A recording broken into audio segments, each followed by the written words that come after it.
বার্তা এক নজর। আবৃত্তি আলোকের রবীন্দ্র নজরুল সন্ধ্যা এক প্রাণবন্ত সাংস্কৃতিক আয়োজন। ভারতের প্রখ্যাত আবৃত্তি প্রশিক্ষণ প্রতিষ্ঠান আবৃত্তি আলোকের আয়োজনে অনুষ্ঠিত হয়ে গেল এক মনোজ্ঞ রবীন্দ্র নজরুল সন্ধ্যা। অনুষ্ঠানে সভাপতিত্ব করেন মাইসির ল কলেজের কর্ণধার শ্রী জয়ন্ত মজুমদার। বিশেষ অতিথি হিসেবে উপস্থিত ছিলেন আর.জে. সুমন্ত। আবৃত্তি আলোক প্রতি বছরই এই অনুষ্ঠানে আয়োজন করে কবিগুরু রবীন্দ্রনাথ ঠাকুর ও বিদ্রোহী কবি কাজী নজরুল ইসলামকে শ্রদ্ধা ভরে স্মরণ করতে। এবারে সন্ধ্যাও তার ব্যতিক্রম নয়। অনুষ্ঠানে আবৃত্তি আলোকের শিল্পীরা পরিবেশন করেন আবৃত্তি, গান এবং নৃত্য, যার মধ্যে দিয়ে উঠে আসে বাংলা সাহিত্য ও সংস্কৃতির সমৃদ্ধ ধারাবাহিকতা। অনুষ্ঠানে অংশগ্রহণকারী শিল্পীবৃন্দ বলেন পৃথা মণ্ডল, সুহানা আলী, অদিতি পাঠক, রূপম রায়, স্বর্ণা ভোপাল এবং প্রিয়াংশু ঘোষ, অতলিতা দেবনাথ, প্রিয়াঙ্গী চ্যাটার্জি, বিনায়ক দাস, প্রসিদ্ধা মাইতি, অস্মিতা দাস, শিক্ষা দাস, সমন্বিতা রায়, আনন্দী প্রামাণিক, কৃষ্ণা গাইন প্রমুখেরা। আবৃত্তি আলোকের গুরুমাতা শ্রীমতী মৌ পাঠক সিংহের সুদক্ষ নির্দেশনা এবং সকল সদস্য এবং শুভাকাঙ্ক্ষীদের আন্তরিক অংশগ্রহণে এই অনুষ্ঠান হয়ে উঠেছিল এক প্রাণবন্ত সাংস্কৃতিক মিলন মেলা। আবৃত্তি আলোক বাংলা সংস্কৃতির প্রচার ও প্রসারে দৃঢ়ভাবে এগিয়ে চলেছে শুদ্ধ শিল্প চর্চার পথে।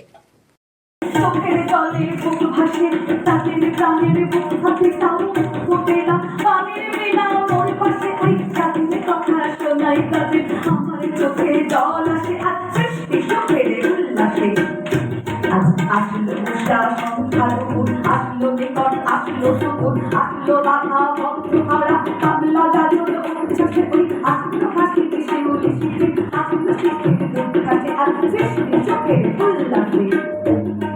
চাঁদলো সাগরে হাসলো গরু, ডাকলো ফলে কামন তরু, বিষ্ণু গান আসলো তোমারে উছলে উচান, ওই রবিদের তালে ভাসে মন, দাঁড়িয়ে শিশু সত্য জাত জড়াই গড়া বাম পাশে মন, ছুটছে গোয়াতে বঙ্গা হারা অস্ত যেন বাংলা সৃষ্টি সুখের উল্লাসে ছিল, মানে পানীয়ের প্রতি একটু আসক্তি ছিল। পানীয় মানে অনেকে বলতেন এত বড় কবি তার এরকম প্রীতি, এ কেমন কথা? না না, বিষয় একটু অন্যরকম। অসম্ভব চা পান করতে, মানে চা পান ছিল যে বিষয় নিয়ে, সেটা হচ্ছে চা পান করতে ভীষণ ভালোবাসতেন। এবং তার অত্যন্ত ঘনিষ্ঠ বন্ধু ছিলেন শৈলজানন্দ মুখোপাধ্যায়। তিনি একজন সাহিত্যিক এবং একজন নামী পরিচালক, আমরা অনেকেই জানি না। তার অসাধারণ কিছু স্ক্রিপ্ট রয়েছে বাংলা ছবির ক্ষেত্রে। তো তিনি বলতেন যে ওই তোমার তো সবই চা পান, তাই না? হ্যাঁ, হাতের নয় তো মোয়া, ভূগোল জল আর ভাতের হাঁড়ি, ভাবলি এতেই জাতের চান, তাই তো বেকুব করলি তোরা এক জাতিকে 100 খান। এখন দেখিস ভারত জোড়া, পচে আছিস বাসি মরা, মানুষ নাই আজ, আছে শুধু জাত শিয়ালের হুক্কা হুয়া।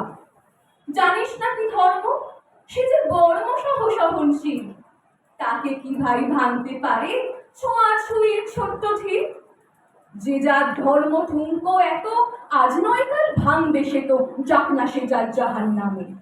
রইবে মানুষ নাই পরোয়া, দিনকানা সব দেখতে পাসনে, দ্বন্দ্বে দ্বন্দ্বে পলে পলে কেমন করে পিষে তোদের পিসার জাতের জাঁতা তলে। তোরা জাতির চাপে মারলি জাতি, সূর্যকে চিনিলি বাতি, তোর জাত ভগীরথ এনেছে জল, জাগবে জাতি।